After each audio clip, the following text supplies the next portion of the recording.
Central Bank of Nigeria partners International Monetary Fund (IMF) on climate change. Minister of Communications, Innovation and Digital Economy advocates open, secure internet across Africa. Plus oil prices rise, tight supply back in focus. The program is Business Express, reaching you from Abuja, Nigeria's capital. I am Abubakar, your guide.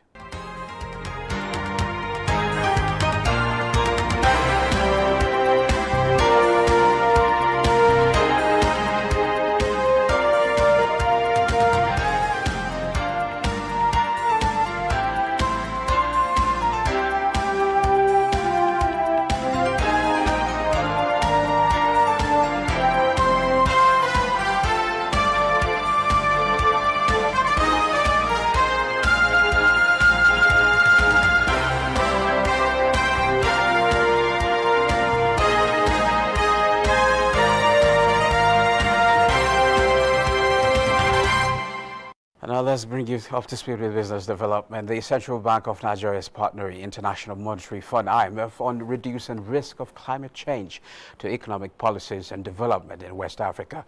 To this end, a training was organized by Africa Training Institute to equip 44 participants from 6 African countries on building resilient economies that can better withstand climate shocks and sustain development. All countries have ambitious policies. The pace at which they are moving reflects a combination of factors: capacity, which is not the same everywhere, and also access to financing is very important to accelerate the implementation of climate policies in the region. We also need global cooperation to support the transition to a low-carbon economy and build resilience in the most vulnerable countries. This requires financing and access to technology. Correspondent reports that central banks are expected to play a role in integrating climate policies with macroeconomic frameworks. The federal government says it will judiciously utilize the funds provided by the World Bank for livestock development. Musa Ali reports that the World Bank and federal government are jointly funding a 6-year livestock productivity and resilience project codenamed ELPRESS. Challenges such as poor governance mechanism, weak producers organizations, inadequate private investments, low livestock productivity, climate change, farmer herder conflicts, losses due to poor animal health, weak veterinary services, and infrastructure are set to be squarely addressed. Now, ginger farmers across southern Kaduna have been battling with an unidentified fungal pathogen. This pathogen has destroyed hectares of ginger farms worth billions of naira since April this year. Comfort Amadou, who visited some of the affected farms in the company of the Nigerian Export Promotion Council, reports that no single ginger farm in that area survived the infection. One of recent, he went to the farm, he just collapsed on the farm.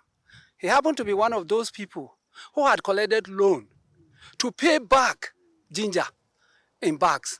To me, it's a pandemic, and I think we should all put efforts together and do what needs to be done. The way COVID-19 came, all efforts were on that disease. I think we should also place much premium or much attention on this disease because it's something that will affect almost the economy of this nation. In the next 2 years, all the seeds, the rhizomes that we will plant, we must dress them with the fungicide.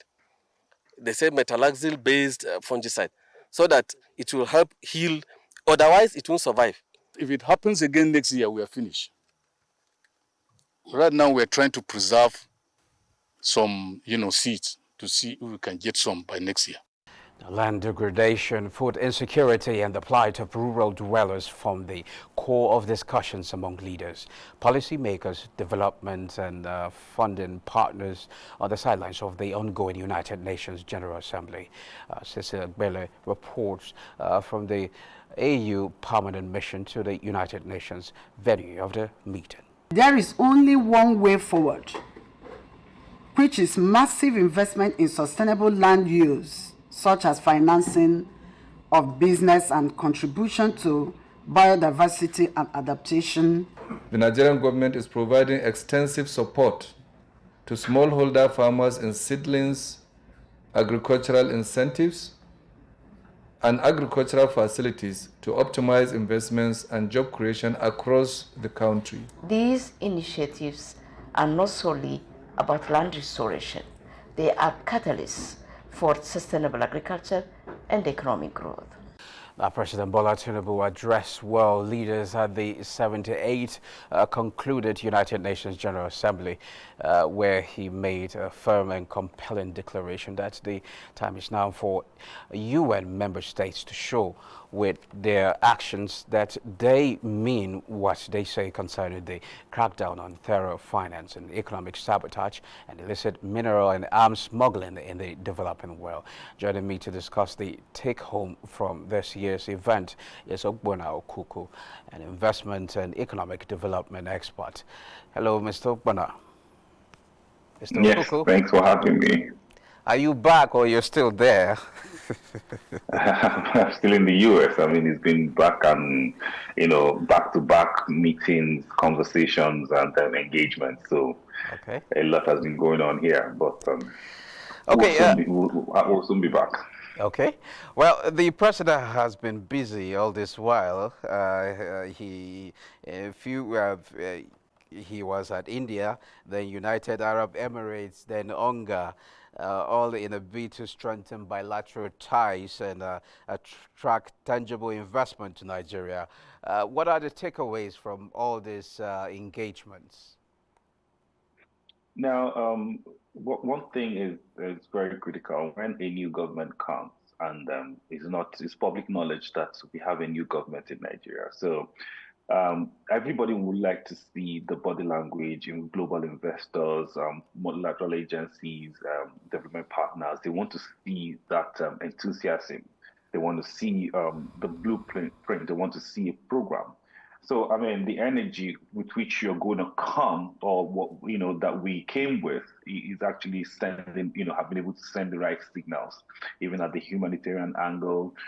From investments, from technology transfer, inclusiveness, partnerships, and all that you think about it from all ramifications. The good thing is that the president came, and then he came with articulated agenda, very deliberate, and then my people will say the first step you take when a dance starts, will show whether you're a good dancer or not. So I mean, he's taking the first step. I mean, and the world has also seen that, yes, there's seriousness. This is a president who understands business and he's willing to do business. So, and then he's open. He said it clearly, I am open for business. So for me, the first outing actually, sent the right signal out there. So, and the rest is, to follow up. Now, what do you make of the commitment so far made, and what is needed to actualize the most of the commitments? Now, you see, there's something about people and culture. When people make commitments, if you trace the culture of the commitments, the personality, or where these commitments are coming from, they have always been commitments coming from the right places. Those who say A. So now the thing is, how do we handle transactions so that they can become reality? That's have work to do. Now, and then because the president also have made commitment so the world is watching, know that he's going to follow through, because he's also giving direct instruction to certain people. Like, for example, the investors, they all have access to him. They can, if they are finding things at the ministry, they know how to reach out to him, either through through the embassy or through the of staff. Then there are things that he needs to follow up on. So I around him would actually make things easier for him, because whether we like it, investors time. And when you don't have time to waste, you can't waste their time. So the bureaucratic red tapes have to be taken out, and then the ministers, and then those at the sub level who actually participate have seen that the issues are clear. we want to do business in Nigeria, but please, can you make life easier for us? Okay, the president's visit to NASDAQ has generated a lot of excitement in Nigeria here. I don't know, does this actually translate to more investment in the Nigeria equities market? Of course, I mean, those things, because is him, making our time to be there shows that this is the president that is in business. So he sends out the right signals. Because if I perceive you as just someone who's going to be discussing only politics, it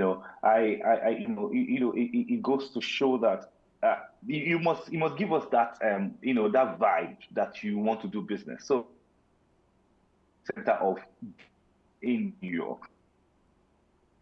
And those commitments were all made on the floor there, are saying that we are willing to business, willing to do. Then so it actually drives the commitment more. Okay, there's also this call by the president on diasporans to come back home and invest in the Nigerian economy. What do you make of that? Now, is a thing that we must look into. See, let's not take this for granted. Let me explain. Now, diaspora funds that come to Nigeria basically come for, let me say, they don't come to the productive sector, for example. If you look at the transfers through MoneyGram, through Western Union, all those data, they are there. And then they runs into billions of dollars. And then you don't see that. It does not reflect in the economy. Why monies come? They come to support families back home. They come to, okay, mommy's roof is leaking, please patch the roof, blah, blah, blah. Now, if you check every country that have grown significant, that have had significant growth in their economy, there were a lot of diaspora funding. Look at it very well. If you check, well, Israel grew with the same thing through a lot of Chile as a country. They actually grew because a lot of diaspora funds moved into the economy, into the productive sector of the economy. Now, the call for people in diaspora to come and do business in Nigeria is a good call because, one, there's also this, because I said earlier, perception. If people who are outside are seeing how well Nigerians are doing, and then the Nigerians in their economy are not doing business in their own land, it also sends the wrong signal. So that means it sends the wrong signal to the people. So, but when Nigerians who are in diaspora have faith in their own country, now it sends that right vibe to investors, global investors. Yes, because if you do the data analysis, you say, okay, Nigerians who are living in the UK or in Canada, they've invested this amount of money in their country. So, I mean, that's actually one of the driving force when it comes to the Jewish business model, because they see the amount of funds that move from the Jewish community within the US or the UK to their country. So everybody sees it. So it sends the right signal. So it makes everybody want to come and do business with you because they see you doing business in your own terrain. Okay, well, one area that I'm particularly excited about is the fact that Nigeria launched a new program towards actualizing or somehow discouraging the Japa syndrome that we've seen recently, NATEP. What do you think, how do you see it playing out, as in the young people embracing it and things like that? And how much impact will it make, considering the fact that it's targeted towards creating like 50 million jobs for Nigerians? Now, you see, it's not going to, it's for me, yes, it's something we need to try. Let's try that and see what happens. Really, the income, when it comes to income generation for household, you really can't determine where people will swing to. Is it based on patriotism? No, but if I am going to earn more money outside Nigeria, I'll definitely go outside Nigeria. But that does not mean that, see, in all this whole Japa syndrome, there's still a whole lot of people with the right ideas, that need support. So any which way. It's just to create an enabling environment for people to flourish within Nigeria. So when that begins to yield a lot of results, that personal conviction, because I mean you can't take away the fact that what we have here you can't find in other country. Okay, we don't have the hurricanes, we don't have the cold weather that they're all struggling with one thing or the other. We have a very our climate is perfect. So I mean, all we need to just Now, briefly and shortly before I let you go, you attended a private sector Fin-Investment Forum. How does that complement government efforts at attracting investment into the country, and any timelines? Yeah, like I said, we as soon as we get back, everybody now the follow up continues. So the whole negotiations and stuff we will also continue. So we've made the first the commitments have been made. The first best fruits has been brought forward.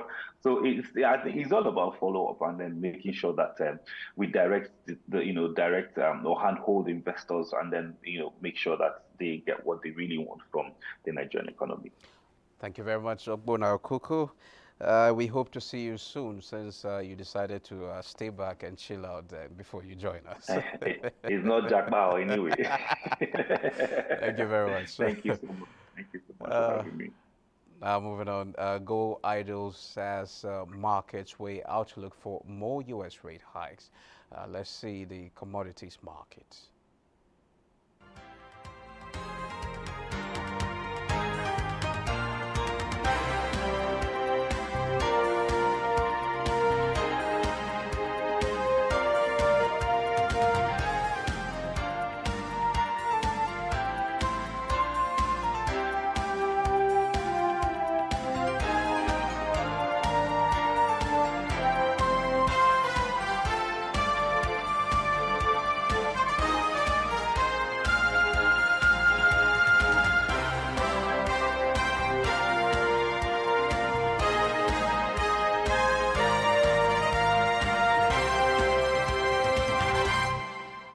As Nigeria's new refinery set to start diesel and jet fuel refining operations by October and petrol refining by November 2023, experts say the restarting of 4 state-owned oil refineries by 2024 is expected to see an end to fuel imports into the country.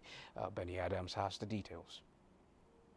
Repair works are ongoing at the nation's refineries towards restoration.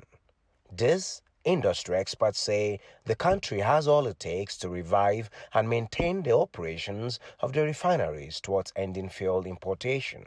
And we used to have turnaround maintenance for 40 days, 3 days blackout. And once the in-house engineers, technologists, artisans, we do the job. And after 43 days, we start the refinery. It will work for another 2 years. Same thing to Ori, same thing to Port Harcourt. And that does not mean we don't have problem. The efficacy or repeat and the dexterity of running these plants lies with our people, the internal engineers,